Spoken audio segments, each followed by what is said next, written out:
the next installment of Game Changers, brought to you by SMU Guildhall.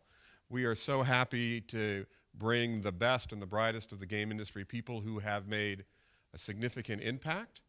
Fun fact just found out, thank you Facebook, is that our first series was exactly a year ago today, so we're right on target for our first anniversary when we had Yusuke Noda-san of Final Fantasy come and speak to us about that art. Today we have another treat. We have David Helgason, did I get that right? One of the founders and beginning programmers of the Unity game engine, which arguably has changed how we make games in a significant way.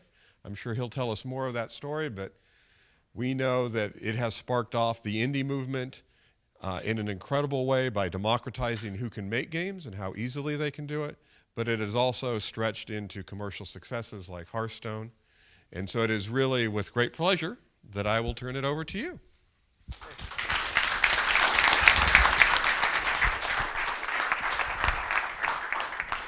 Hey, thank you so much. It's wonderful to be here.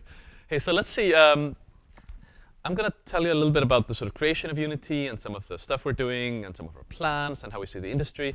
But also, since we have this kind of wonderful classroom format, I hope we can get some questions going even before, a questions segment. I think we also may have some Twitch audience, so we'll also try to take questions from you guys. I think you can write them, and there's somebody in the room who will help us. Maybe with that, we'll just start. Yeah, I'm David Helgason. Some 13 years ago, I sort of stumbled into helping a couple of guys, one of whom was my high school buddy. We used to do sort of bad things in high school and program and listen to Pink Floyd and stuff. And we wanted to make games, and there was no really good tool we could use to make games, so we started making our own tools, which is often how things start. Just kind of meta the problem, right? You start working on tools for the problem instead of the problem. A couple of years in, we realized we kind of sucked at making games, or at least that wasn't really kind of what got us excited. But we found out that we were pretty good at making tools, and there was some intuition we had for how people worked. We also had a couple of artists whom we couldn't pay because we absolutely had no funding. So the only way to get them to work was to give them really nice tools. Otherwise, they kind of refused and went back to, Illustrator or something. So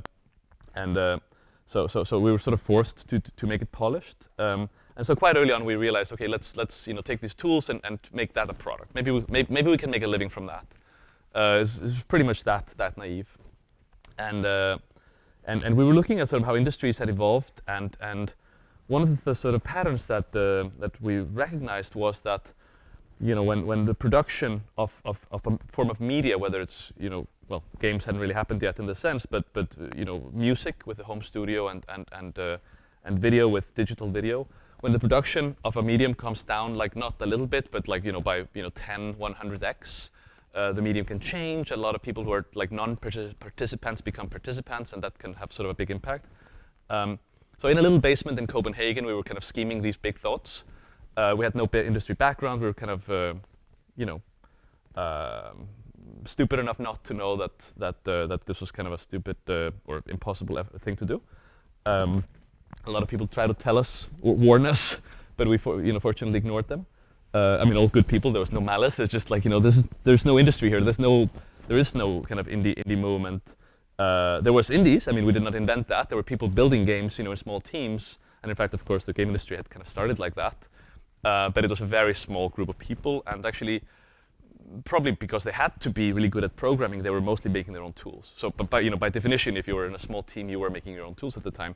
So it was not clear that there was any need for anything else. So anyway, so we were fortunate enough just to sort of stumble into it. And then in 2005, so it's 10.5 years ago, we launched kind of 1.0 of this tool, which I'll be the first to admit was really, really, really bad back then, and just there's almost no features. Performance was horrid, and you had to work on a Mac.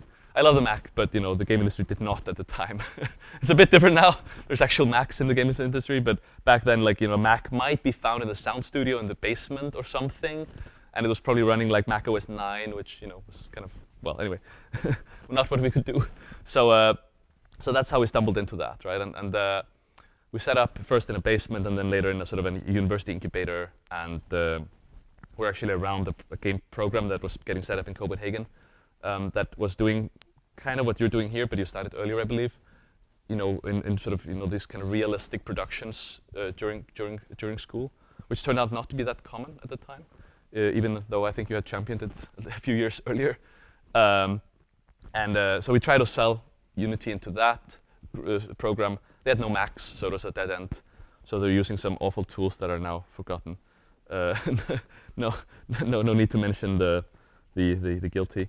But that's sort of how we stumbled into it. So we watched these, kids, making small games in small groups, and we saw that Unity, first of all, had something to offer, although they didn't have Macs, and then also we learned kind of how to make it better.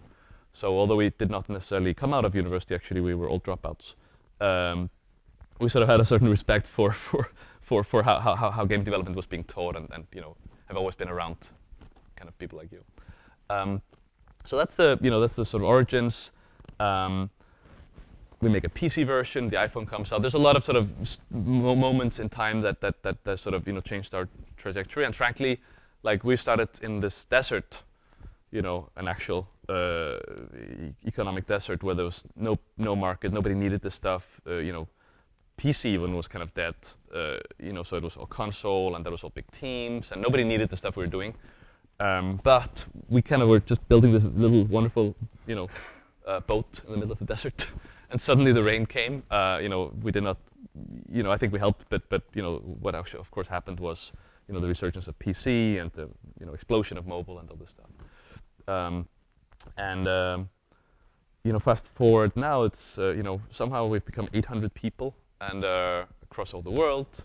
And the last count is something like 1.5 million developers sit down in front of Unity every month, which is like 5 times larger than the population of my native country. I'm from Iceland. There's only 300,000 of us, including toddlers and pensioners, which is pretty fantastic. But what's even more astonishing is that the explosion of mobile, but also PC, and kind of every segment of the game industry has actually exploded and flourished. I mean, there's a lot of problems and competition, and it's difficult, and user acquisition, and there's always problems, but it's still healthier than it's ever been, right? So the just the people building games with Unity, they produce a bunch of games. We count like 100,000 sort of ish. Of course, it's a sliding scale at the end because what's really a game? It's something you put up on a web page, or if it has 50 downloads on an Apple on a store, does that really make it a game? But we count roughly 100,000, and then these games, the games you make, you can sort of offer to share a bit of data with us, and many people don't, but some people do. And the people who do share data with us, it's like a checkbox in a panel somewhere. We see their games have 1.5 billion installs per month, which ends up being like, what is it, like a couple of games per human per year. and since computers and smartphones are still only owned by like a third of the human population, that's a lot. So that's pretty amazing. Along the way, we in the basement in these early days, we came up with this kind of very simple slogan, which is democratize game development, and it's some wise person, I usually try to say who, but I forgot, unfortunately, once said that a vision statement can sort of be weighed or measured in how the quality of the decisions it helps you make. So with this vision statement, we go back to this once in a while.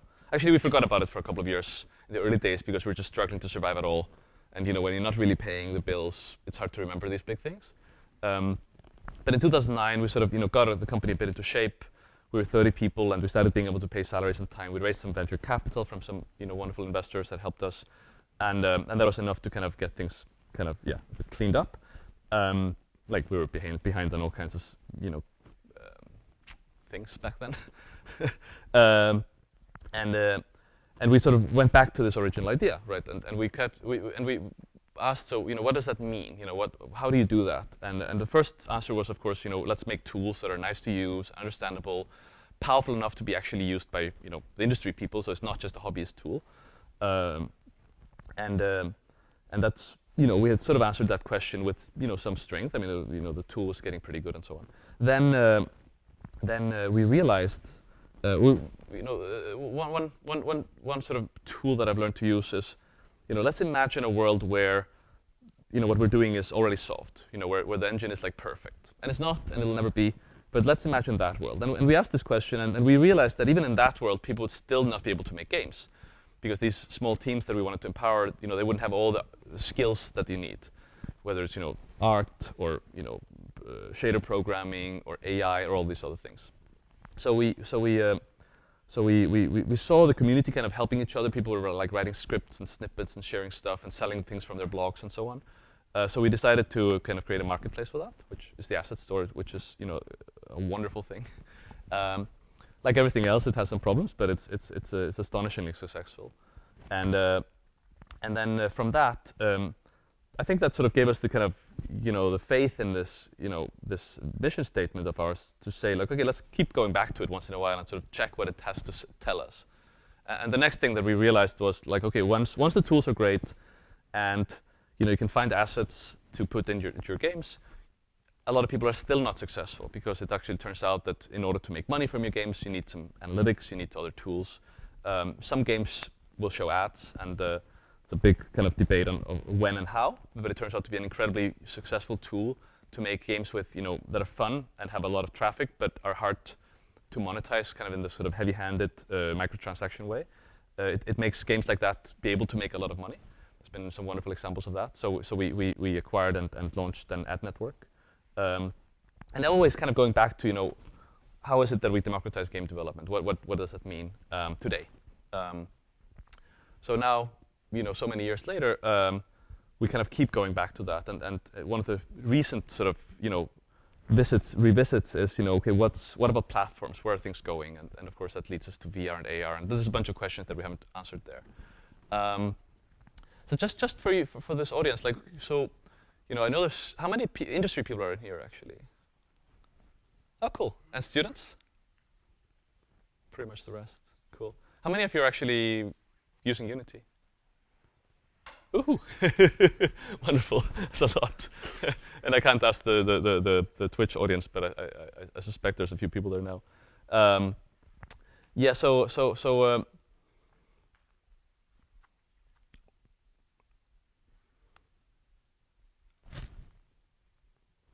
as we were developing this little company of ours, and we kept having this kind of leading guiding light. We wanted to democratize game development. Like so many sort of strange things trickled out from it. One of them was, once we had made it work on Mac and PC, and we had a web player, we sort of kept asking, which platform is the next one? And as we got good at that, we went from 3 platforms to 5 platforms to somewhere over 20 platforms that we cannot actually really keep track of anymore, which is sort of a daunting thing. So it forced us into all kinds of contortions to be able to make software that runs on so many platforms. That we think, I mean, there is software with more lines of code in the world. I think Windows has more lines and so on. But software that runs like on the metal, on a lot of different OSs, types of hardware chips, on billions of actual devices. I don't think there's really anything that's quite that complex from sort of a build, compile, test setup. So that's something that we've sort of had to learn on the way, and we're still learning. It's really, really challenging. Yeah, and I know as long as you use Unity, you will run into some of these failures where we couldn't quite make it work. And I can only promise that we're still working extremely hard on that. But let's see, before I go on, and I've got a few things to say, maybe a question? Please. So now that you're serving, and even more so every day, both sort of AAA developers as well as indies, do you find yourself torn into the tensions of like, which audience am I serving and when Yes. deciding? It is challenging. So when we were like a wee little company, we had some sort of business, wise business people tell us that the right thing to do for a company is to pick like one audience and serve them really well, and that is probably true, and it's good advice. the thing is just that it goes against the idea of Unity as a sort of a common language for the whole game industry, and as a tool that my 11-year-old niece can use in summer school, and Blizzard can use, which we think is really valuable, and doing that is important. So I kind of refused, and I basically said, like, if I squint really hard, like my 11-year-old niece and a tech director at Electronic Arts kind of look the same. Sort of, and that's the audience we'll serve. But it does pull us in many directions, and frankly, the only way to make it work was to be extremely hardworking, be pretty good at making sort of design decisions, because of course once you've taken such a big challenge, you'll have a lot of very difficult design decisions that cannot be resolved without really kind of working hard on them. And the last thing is just a lot of engineers, and that's something that actually forced us into kind of growing as a company. I remember in the old days, we would our CTO, who's co-founder CTO Joachim Ante, was a genius, and has been there from day one. He was actually kind of the first code written was his, and he's still coding and is mentoring a bunch of teams, and he pair programs with some of our best engineers to kind of bring the product forward. I remember, like, he used to say, like, I cannot imagine a world where we need more than 30 engineers, or maybe he said 40. But of course, what he had not foreseen was Unity that runs on so many platforms and serves so many different use cases. It's not hard to write a game engine. I mean, like, in the history of the game industry, I've sort of estimated that between 10 and 100,000 game engines have been written. Because that's the default state of a game engine is just like a little bit of scaffolding around the game, kind of, right? And if you count it from that, it's somewhere between 10 and 100,000. And I'm sure, like, there's you guys sort of in this room have several game engines under your belt, and whether it's 10 or 50, I don't know, but it's probably in that range. But to maintain it, to make it multi-platform, to do all these things, it's incredibly hard. Which forced us to grow the team, and like I said, now we're 800 people, and we're still insatiable for talent, and we'll hire pretty much all good engineers we can find, because that's what it takes. Does Twitch have something? I love it. Okay, we have a question from Twitch. Cosmos47 asks, what are some of the new challenges that you see coming down the road for the indie game scene, and how is Unity going to approach them? That's a really good question. There's always challenges, right? And in a world where okay, so it's actually to set the scene. It's easy to forget when we're in the middle of kind of the web first and the mobile then revolution, but how what a strange situation we find us in. You don't go that many years back, 10, 15 years. If you wanted to get a game out, you had to find shelves, and it's a big process of making discs and all this stuff. Now there's stores, and maybe not one store, but like 3 app stores-ish, 3 to 5 stores that if you get your game on a couple of them, you basically have an addressable audience of more than 2 billion people, which is just ridiculous. The biggest audience you could find before was you would maybe buy prime time ads on TV, and you might sort of reach 100 million people. So this is 20 times larger, and it's going on 30, 40, 50 times larger.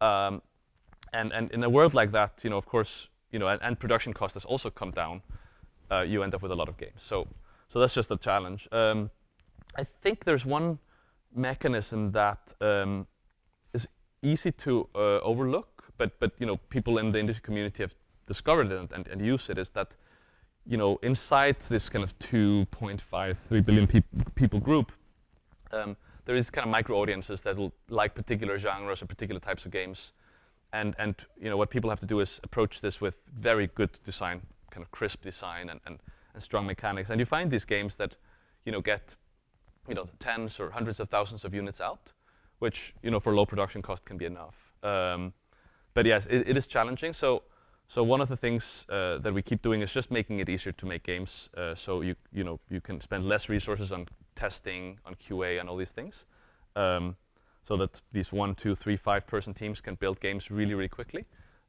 taking the costs down, so you don't need as many units sold. And the other is that when you have these small teams and your time to market has to be very, very, very fast, you need a bunch of tools to support your live operations. So we have a few of these tools, and the rest of the game industry has kind of produced the rest of them, and they plug into Unity, and we make sure that Unity has this kind of open platform, so all kinds of services plug in. That's the best we can do right now. We are trying to kind of take the games that we think are particularly interesting and elevating them up, writing about them and getting the sort of story out about them. But of course, there's no way that could sort of, so far be more than sort of, a handful of wonderful picks.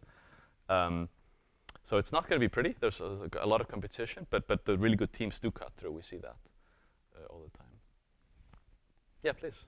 How did you get started bridging the gap between your engine and the console makers? Mm-hmm. What sort of challenges did you face while trying to get over in that space? So we made a lot of mistakes, productive mistakes in some way. But we back in 2007, before the iPhone opens, the iPhone launches in the summer of or spring of 7, but then the App Store isn't open until 8, right? So there was no way you could really build apps for it. So back then it was moot. So we were looking for an interesting platform, and so we started working on the Wii, the original Wii, which seemed extremely exciting to us. And we just hadn't realized, and Nintendo intended to make it more open than before, but it wasn't that open. So we spent a lot of cycles making Unity work on the Wii, but we came a bit late to the market, so people had sort of made their tech choices by then. And it turned out that while the Wii sold a massive amount of units, there wasn't that many different games that were successful. So it was a complete kind of loss for us. Like we spent a lot of energy on it. We slowed everything else down because we were focusing on that also. And then in the end, it wasn't really successful. If you look at the actual license sales we had for the Wii, it was, a rounding error. The Wii was successful for other people, but not for us. And I still love the hardware. It's so wonderful. But there's sort of two good things came from it. One was actually that the Wii turned out to be pretty similar in hardware to the iPhone 2.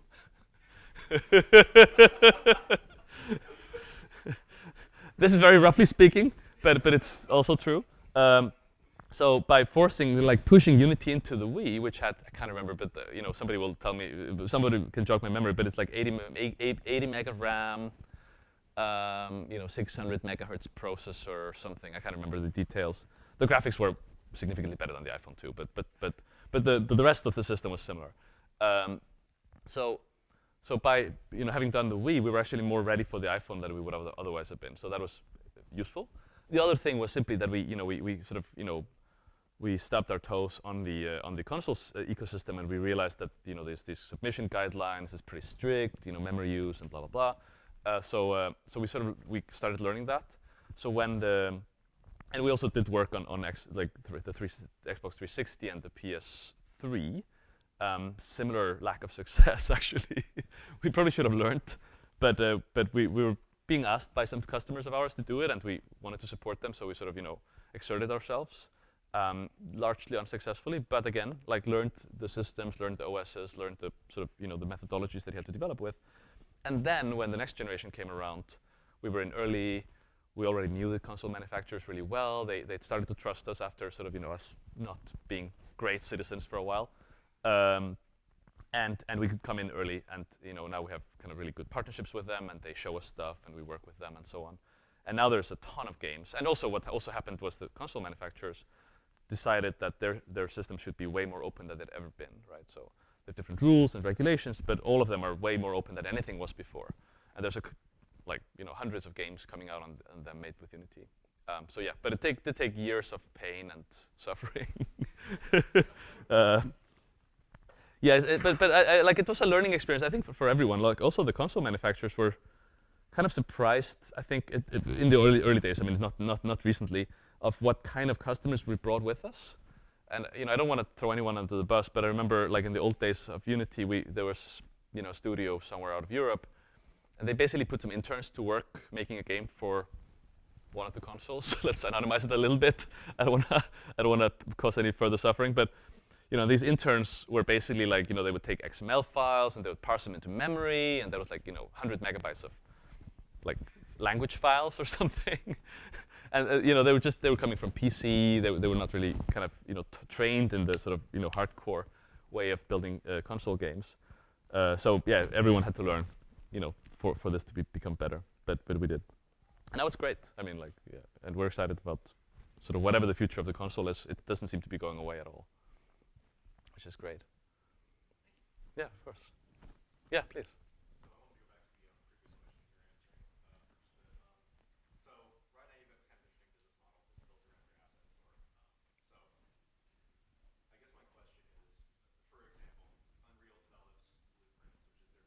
Mhm. Yep.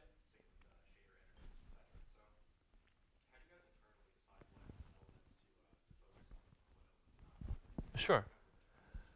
So, it's a really good question, and oh yeah, I'm supposed to repeat the questions for you Twitch people, Twitch watchers. I'm sorry, I failed that twice now. So the question is, there's the asset store that has a lot of plugins that augment Unity, like visual scripting and shader systems and so on. And how do we manage that versus which features we decide to build? And it's not that bad as you might think, because the engineers in Unity, the core of Unity, they pretty much do what they want. Nobody's, I don't think, I'm not sure anywhere in the world anyone can really tell developers what to do, but some people think they can, and we know we can't. so instead, it's of course there's a process, and people argue all the time. Like, it's not quite down to the individual developer to come up with completely new things, but little teams of people will sort of come up with new ideas. We do hack weeks where new projects come out of, so that's the first answer. Like, we don't really try to decide. The second is that there's things that are quite specific. So it turns out pathfinding, there's like 5 different systems in the asset store, because they're different. They have different flavors and different styles, and they solve different problems. And making like a universal one for every situation is hard, and will not necessarily have the detailed features of the other guys' systems. So I think it's good for us to have this kind of plurality of solutions. Once in a while, though, we cut through and say, like, we need this. So for instance, 2D, like, it turned out half the people who make games with Unity are making 2D games. And Unity, until a while back, sucked at 2D. Like, making one sprite on the screen was hard enough. Making a whole system was painful. And I'm getting nods because I know it was painful. And I'm sorry. I'm sorry, guys. I'm sorry. We had to pick our battles, and for a while we didn't. At some point, and the asset store has a number of really wonderful plugins to do this for UI, for sprite-based games, for spline-based games, and so on. And these systems were pretty good, but we saw there were performance issues and a number of things that we were not happy with. So at some point, we're like, OK, this is such a broad problem. We can make it better. And these people that built these plugins, they can still work on top of our new, more high-performance system. So we built that. That then took a number of years, because it turned out to be really hard to make it generic and so on. So this thing that we always thought was a bit easy, 2D games and tools for 2D games, turned out to be much deeper if you wanted to do it well. And I think we've done it pretty well by now, and we have a team now working really hard on new features. There's still alternatives in the asset store that are selling well. But in the end, we don't. I mean, the good thing about competing with guys from the asset store is that we don't have to win. It's OK if their solutions are better in some ways. And yeah, that's pretty much it. There's never been a moment where we were like, we're not going to do this because we're making so much money from these plugins, because we aren't actually. It's nice for us. It's a profitable business on its own. It's fantastic because it adds so much energy to the ecosystem. There's literally hundreds of people that are either making a living from the asset store, or at least could if they wanted to, but they're probably doing other stuff as well. And they keep us on our toes, and they make Unity better in so many ways. But as a business, it doesn't really compete with the core. Yeah. Oh, one more.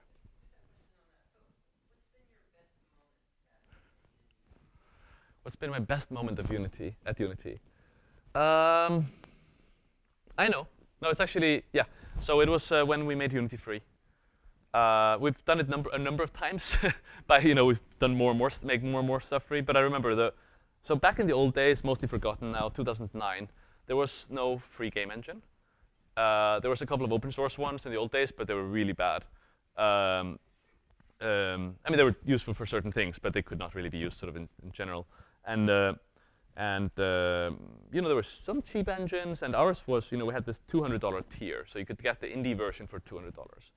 And in the beginning, that had been really important. In the beginning, that was like half the money we made. But over time, it was less, so it was down to like 10, 12%. And we had raised some venture capital, so we had a bit of money in the bank, kind of, so if things went wrong, the wheels wouldn't fall off, which is important. Survival of a business is important if you want to serve your customers for the long haul. So we decided in the autumn of 9, 4.5 years into Unity, we decided to take this product and make it free. So until then, we had like 13,000 people that had ever used Unity, and the day after, we had 26,000. Yeah, it was astonishing, right? And now it's, I can't remember, 5 million roughly lifetime users and 1.5 million monthly active. Which, by the way, is really high retention. I'm very proud of that. Being on stage at one of our developer conferences and announcing that, and we did this spiel. It was kind of funny. We designed it through the night. We were writing the keynote like until the morning, basically. And basically, so I'm up there, and I canceled the $200 product. And there's this tension in the room, and people are like, are they crazy? They're greedy. They only want, they're going to force everyone to pay a lot more. And so I held it for I can't remember, but more than a couple of seconds. And then I reintroduced it as a free thing, and that was wonderful. I think that was maybe the most exciting time. I'm you can see it on YouTube somewhere. It's not great, but it's like I'm basically giggling out of excitement there. That forced that basically forced the whole engine industry to go free, which is cool. And then later we made it more free, and it's now there's a lot of free engines. Yeah, no, those are good times. The opposite is actually the asset store. A year later, we launched the asset store, also at a developer conference, and I remember like there was such a bad mood in the room. Like we announced it, and we were so excited. We knew this was going to be big, and there was like just this cold kind of mood. And then our friends afterwards, we saw them tweeting like, yeah, like this, just some money stuff and blah blah blah, and it took a year before the asset store was really stocked, and by then it was wonderful, and now everyone loves it. Yeah, no, this has been yeah, and that's sort of the whether it's supporting a lot of platforms, building the asset store. I mean, one of the things I'm really proud of, and I think we've kind of done right, is we've always just been unbelievably ambitious. Even back when the basement, when we wanted to change the game industry, like digital video had changed film or something, and we sort of keep at that. This kind of you conquer something, you figure something out. So at some point we had learned how to do a 4 or 5 platform engine, which is really hard. And then within 2 years we had 20 platforms. so whenever we got good at something, we sort of threw it under the bus and started over. Another time, we had been running these developer conferences on a yearly basis, and in the beginning we had like 32 sold tickets, and then we had like a few hundred, and now it's more than 1,000. So in 2012 we had this very well-run event in Amsterdam, and then the year after we did 6 events across the world. And of course they kind of sucked compared to the one where we only had 1 event. But just this kind of continuous process of forcing yourself to kind of do something bigger and think bigger. I think it's healthy for the soul, frankly. Yeah, one. We already talked about business this year. How you guys reacting to the new lumberjack engine from Amazon? Yeah. So the question is, what about the lumber yard? Lumberyard. Yeah. Well, whatever. No. It's nobody can remember this name.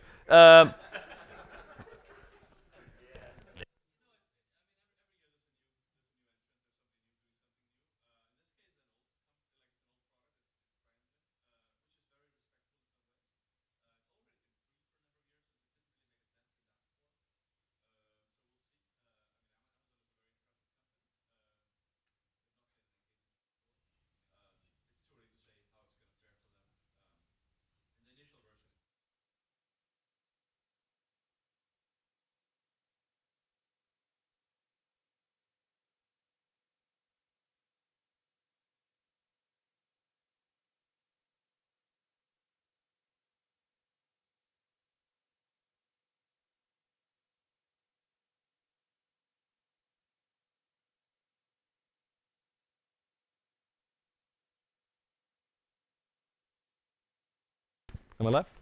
Sorry, Twitch. We ran out of battery on the mic. Yeah,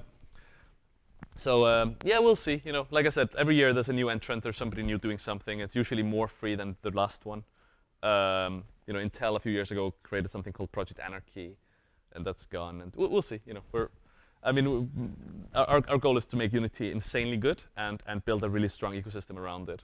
And if you know, other people want to try that too, that's kind of cool for the industry. I know, like with Unreal Engine, are moving with open source. Mhm. And I know Unity's kind of gone in that direction with the UI system. I think you guys released a source for that. Are Yep. you guys looking to go more in that direction, or do you like where you're at now? So I mean, yeah, I mean, like there's source access. You know, it's not actually there's no really sound you know, really open source engine. But yes, source access is something that, you know, we're promoting. Other people are promoting. Other people are ahead of that. We still license it to people and give pieces away. Our problem is that there's a lot of proprietary stuff in it that's not ours. So we're sort of working through how that works. But our intention is definitely to make more and more pieces open source, because we think that's really where the value is. Absolutely. One more?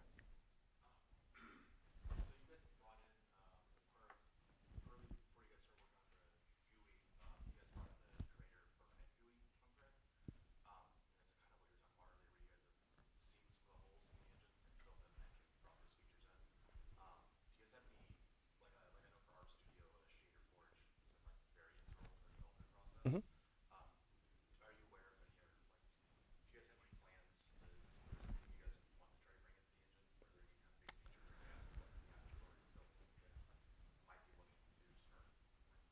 Yeah. Okay. So to sum up the question, I think, you know, it's like there's really cool stuff in the asset store, and there are holes in the feature set of the engine. And you know, in the past, we've not really brought any one piece from the asset store into the engine.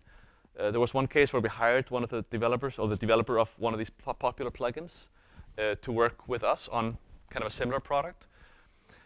It turns out that the stuff that's in the asset store that's really cool, and I have deep respect for these people who make these plugins, and they're great. They're just often not really in the shape where we need them to be. You know, maybe they're designed for, you know, more specific use case, or they're just coded kind of in the wrong way. So although we've looked at a lot of stuff in the asset store, we never really, as far as I can remember, I think I'm right, never brought any one thing into the engine from there. So yeah, we'll see if that changes, but I don't see, there's no current plan to change that. Or like, I'm not aware of any one thing we're about to bring in. So no, it's not necessarily, it turns out to be quite hard. In this case, like the creator of NGUI is a very brilliant guy, and he helped us bring our, you know, Unity's GUI system forward. And of course, everyone knew that it was going to be competing with his, and you know, everyone had open eyes about that, and he's a good guy. But he stayed for a year, and then he actually, you know, kind of left to do more games, and we sort of finished up the GUI project. But yeah, it turns out to be writing like really reusable code to work across a lot of different game genres, a lot of different hardware is just tremendously hard, and something that, you know, mostly has to be done from the ground up. Even like stuff we license from other companies, like, you know, we license a number of middlewares. That is always a world of hurt, and it turns out we end up spending a massive amount of time on them. They're great. I mean, we have fantastic systems, Umbra we have, and Algorithmic and things like that. But it's still just really hard. Yeah, please. We have a Twitch question. User Fendino asks, are there any plans in the future for Unity to create its own game distribution platform similar to Steam? So no. I mean, Steam is pretty wonderful. So I think the short answer is no. You know, we're doing more and more with you know, madewithunity.com, where we are promoting other people's games and sort of showcasing. You know, we don't take revenue from that. It's just about kind of love and respect. And so we're pretty happy with that state of things. I don't see that changing. Yeah, one more. So you mentioned Lumberyard, and their big push seems to be the Twitch integration. Mm-hmm. They have easier ties into. Does Unity have any interest in pushing some more Twitch integration, making that easier in the Unity toolset? Yeah. So the question is, you know, Amazon's engine is about, you know, seems to be largely or partly about the Twitch integration. I think that's true. No, I think I mean Twitch is a great platform. There's a couple of other similar platforms out there, and something for developers. I mean, developers should definitely consider these for sort of games that are interesting to watch, which is not all games. I mean, there's fun games that are not interesting to watch, but no, we see that, and I think over time more games should integrate with the services like that, and Unity is there's already an integration, and we hope that gets better over time. There's no particular we're not gonna go and try to compete with them. We want them in our ecosystem, and I think they want to be in ours because again, for which engine the game is made on doesn't really matter to Amazon, or shouldn't. Yeah. What are you anticipating with Unity going into the VR world? Wow. I'm such a fan of VR. I'm so excited. I mean, the first time I tried VR, Brendan Iribe of Oculus, he brought the very early prototype to our office just before the Kickstarter, and it just and he for a whole day he stayed there, and a lot of people in the office tried, and everyone was just blown away. So basically from that moment on, we've been investing in it, we've been supporting it, we've been trying to kind of make sure that Unity was great for VR, and it is. And a while back, Palmer Luckey said in some press conference that I think 95% of the content they saw was made with Unity. We see similar things across the different VR platforms. So we're going to be there. We're going to be great. We announced some stuff at the Vision Summit a couple of weeks ago about both making Unity perform really well, but also making tools to create inside VR and things like that. Now, what happens out in the world, I don't know, except that I think VR will be kind of one of the big platforms in a few years, and sort of one of the major ways that people spend their time and do things, whether it's games or social or work even. I've tried a wonderful thing where, basically somebody created a window manager, and it brings up like a Word window or whatever into VR, and you're basically working in this beautiful mountain range, and the sun is shining, and it's just so damn calming and wonderful. And you don't get the sun in your eyes either because it's like nicely HDR'd. So no, I think that's really cool. So yeah, that's and our intention is to be part of that. And we partnered with pretty much everyone who's doing VR or AR. We've announced partnerships with most of these companies, and the intention is just to make it awesome. So a lot of questions about timing of adoption and what kind of actual products are going to work and controls, and there's almost nothing but questions. There's like 50 different ways of controlling these things, and people are gaffer taping cameras to their headsets and so on, and that's obviously not how it's going to be. So exactly what path we take, I don't know, and I'm actually worried about the timing. I think it's going to take longer than people think. And I was speaking at a game industry conference in DICE in Barcelona in August, I think, and there was like 120 sort of executives from all kinds of fancy game companies, and I asked from stage, so whose company is not working on VR? I don't think I got any hands actually, which is sort of a sign of overinvestment in the early days. So I think there's going to be a lot of corpses. On the other hand, it's going to give us a lot of innovation. It's going to give us a lot of cool things. So I'm actually happy about that. I just warn people, don't bet your entire kind of savings on something that has to work in a couple of years. But no, there's really fascinating things coming. If there was one feature that you could just magically have in the engine tomorrow, what would you put?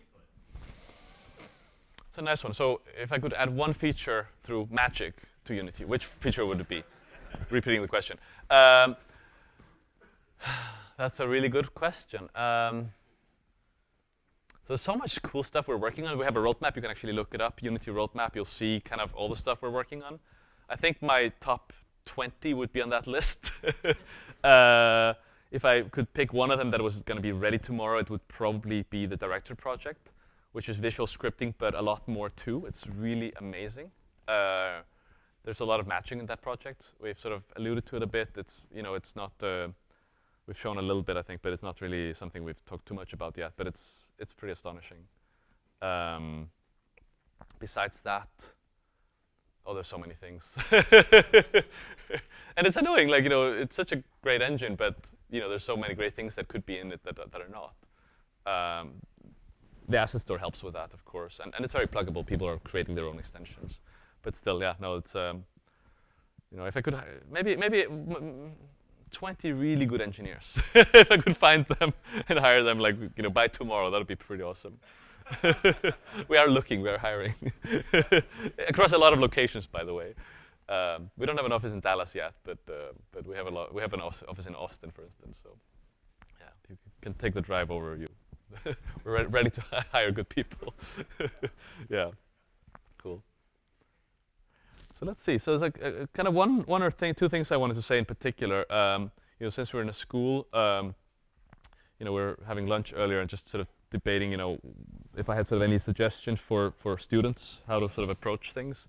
And it's maybe a bit harsh, but in different fields, I think you need to be at the top of the field, right? No matter what you're doing, you need to be at the top. I think, and how top you have to be is sort of probably varies between the field. If you're an artist, like a fine artist, you probably need to be in the top 1% to be sort of have any kind of success. There's fields where it's probably okay to be in the top 50%, and you're gonna be fine. In games, my sort of estimate is that you have to be in the top 10, 20%. And it turns out that being in the top 10, 20% isn't that hard. You just have to work kind of a lot harder than the other people, which is sort of something you can control yourself. So but just I'm a big believer in hard work, and I have one strong data point in this, which is that Unity started in an incubator, and there was 20 companies there. And it's an incubator, so people are working hard. So people are leaving at like 7, 8, 9, in the evening. And then, there's one company that always stayed till like 10, 11. And that company still exists. They're like, 20, 30 people. And there was one company that just absolutely ever went home. And we would like kind of sleep on the bench and get up in the morning and keep working, and that was Unity. So this is not a proof of anything, but yeah. Well, and the wonderful thing about hard work is it's just something you can completely control yourself. You cannot control your innate abilities, but you can work harder than the next guy. And it's so fun to make games, right? It's kind of easy to stay up. So that'd be sort of my little advice there. Don't do what I do, which was drop out 4 times and never finish anything. But even then, I really treasure the time I spent in university. I studied some psychology. I studied physics. I studied Middle Eastern studies and Arabic. And bizarrely enough, I've used all these things. I also studied 2 weeks of computer science. I don't actually think I picked up anything from there. So yeah, and actually, I look back and I treasure all these things. Even the Middle Eastern studies I ended up using in some strange ways. But yeah. Is there any more questions? Or how are we in time, actually? We can keep going, right? Did we get thrown out? No. Oh, yeah, the plane, yeah, sure. Screw the plane. There's always another one. Any more questions? Oh, sorry, yeah. Oh my goodness, so much. But it happened the whole time. So, I mean, one of the wonderful things of being so lucky to be, part of a company that grows reasonably quickly, as Unity has done, is that your job is sort of changing all the time. And I was CEO for the longest time. I've stepped down a year and a half ago, kind of, and basically I had it felt like I had a new job every kind of 3 to 6 months, and then now that I'm on the board and advising the company, but not in the CEO role anymore. Yeah, it's quite different. I mean, the core hasn't really changed. I love the industry. I love the people who are working with Unity. I love the people inside Unity. At 800 people, somehow I still feel that every single person in the company I could be friends with.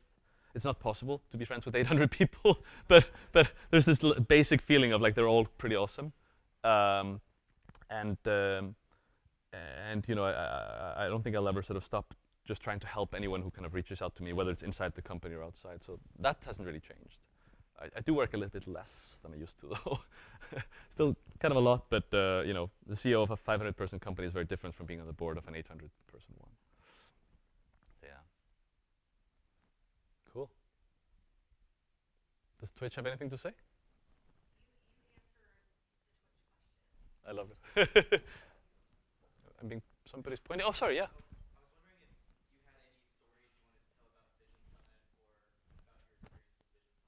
Yeah. So what? 3 weeks ago now, I guess. We ran this VR AR conference in LA. And it was the first one we did, and we sold out like at 1,500 tickets, so it was really interesting. LA is an interesting place because VR, coming from the game industry, we think it's about games, but it turns out that a lot of other people are interested. There's a lot of filmmakers, a lot of people doing visualizations and sort of more serious stuff, people from various industries and so on. It was just wonderful to see the cross-section of these people. Many of these people are already working with Unity, but now it's kind of even broader. It was cool to be able to announce partnerships with Vive and Google Cardboard and Google VR in general there. It's interesting to see, like, there was a bunch of talks. I think most of them are online by now, or at least many of them. Talks by filmmakers and people with a lot of different backgrounds, and just seeing a lot of VR demos. Frankly, I saw a recruiting video for a football team where they basically show you around the school and all the sort of various features of the campus. It turns out there's some rules about how many campuses football players can visit. There's some limits there. So now they can sort of hack these rules by letting you visit it virtually, which is cool. So just a lot of sort of interesting, strange things like that. Still, everyone is kind of asking more questions than they're answering, right? So everyone is still trying to understand what's going to happen, and I don't think anyone really knows. The hardware companies, I don't know if they know more, but they need to have theory, so they're building different controllers and different things. But even they, I think, are pretty experimental still. Now it's fun. I think we'll do it again since it was quite successful the first time. And yeah, on YouTube you can Vision Summit. I think you can find, if not all, then many of the talks. In the keynote we showed some new Unity stuff that is really cool, both on the performance side, but also on the tooling side, which was wonderful. Yeah. Cool. Well, thank you so much for listening. Oh, one more question. I love it. Maybe this is not like a game question. It's okay. So I feel agree that Unity is very successful product and company. And I'm more interested in the time, the old time. You think that you told me that we have a lot of obstacle, hiccup, and you have to work in amongst a criticism of people around you. So you and your team, what's in your mind that keep you move forward, motivate you to move forward? Yeah, so the question, if I shorten it down, sorry if I butcher it, is what kept the team going in the early days and when it was really hard, and where we were not paying salaries on time, and when we didn't really have any food to eat. True story. I think it was this kind of being mission-driven and wanting to actually do something big, or at least that we thought was big, which was to democratize the game development process.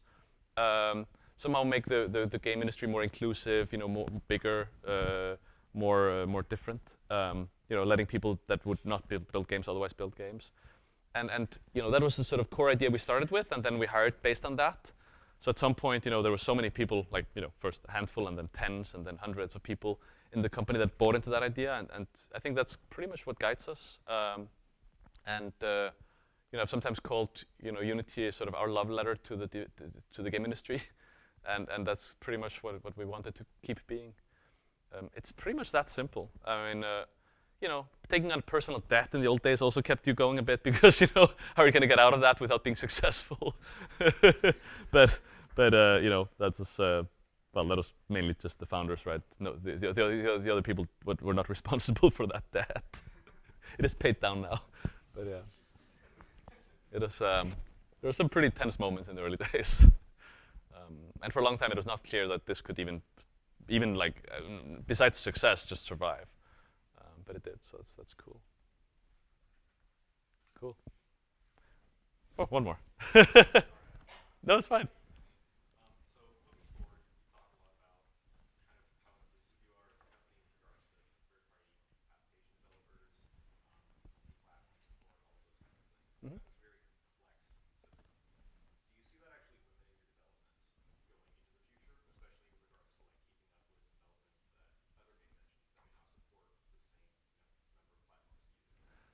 Oh yeah, so the question is like, does the number of platforms we support hold back core development?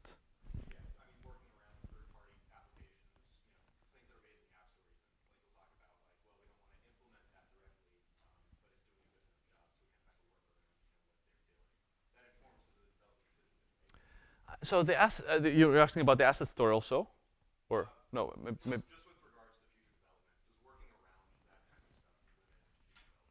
No, I mean what does limit, or what does cost us a lot of resources anyway, is supporting all the platforms, and we think it's important because just because one platform is more popular than the others, you still have a lot of teams that need to or want to or have opportunities on the more niche platforms. And besides, we don't quite know what's going to be successful in the future. So supporting a lot of platforms give people the flexibility to trust that if they're with Unity, they can sort of go where they need to go in the future as well. There is a cost to the process, and that's kind of we sort of had to fight that by becoming really good at doing business, so we can make enough money to pay for all this work. And at this point, our engine team is way larger than any other engine team, which means that we think we can lift the cost both of doing new things and supporting all these things. And then basically we're continuously reinventing the process because we know that we can be much more optimal in how we build stuff than we are now. And yeah, every year like we're better than we were before. But it's really challenging because we keep hiring good engineers, and they're very productive. They write a lot of code, which becomes a problem on its own, right? I mean, it's just there are some blog posts that have been written by our build team and our QA team. They're pretty interesting. If you look at them, there's just a lot of data and how they work, and it's a challenging environment. Yeah. Cool. Well, thank you so much for listening and for having me.